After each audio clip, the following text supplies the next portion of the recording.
بسم اللہ الرحمن الرحیم۔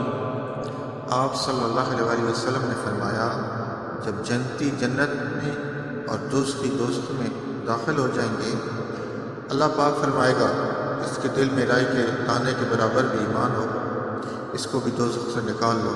تب ایسے لوگ دوزخ سے نکال لیے جائیں گے اور وہ جل کر کوئلے کی طرح سیاہ ہو چکے ہوں گے۔ پھر زندگی کی نہر میں یا بارش کے پانی میں ڈالے جائیں گے۔ یہاں راوی کو شک ہو گیا کہ اوپر کے راوی نے کون سا لفظ استعمال کیا۔ اس وقت وہ دانے کی طرح اگائیں گے جس طرح ندی کے کنارے دانے اگاتے ہیں۔ کیا تم نے نہیں دیکھا کہ دانہ زردی میل پیچ در پیچ نکلتا ہے؟ احب نے کہا، ہم سے عمر نے حیا کی بجائے حیات اور خردل من ایمان کے بجائے خردل من خیر کا لفظ استعمال کیا۔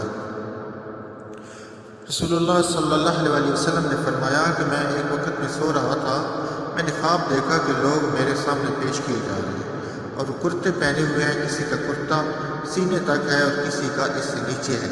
پھر میرے سامنے عمر بن خطاب لائے گئے، ان کے بدن پر جو کرتا تھا اس سے وہ گھسیٹ رہے تھے، یعنی ان کا کرتا زمین تک نیچے تھا۔ صحابہ رضی اللہ عنہ نے پوچھا کہ یا رسول اللہ اس کی کیا تعبیر ہے؟ آپ صلی اللہ علیہ وسلم نے فرمایا، اس سے دین مراد ہے۔ ایک دفعہ رسول اللہ صلی اللہ علیہ وسلم ایک انصاری شخص کے پاس سے گزرے، اس حال میں کہ وہ اپنے ایک بھائی سے کہہ رہے تھے، تم اتنی شرم کیوں کرتے ہو؟ آپ نے اس انصاری سے فرمایا کہ اس کو اس کے حال پر رہنے دو، کیونکہ حیا بھی ایمان ہے۔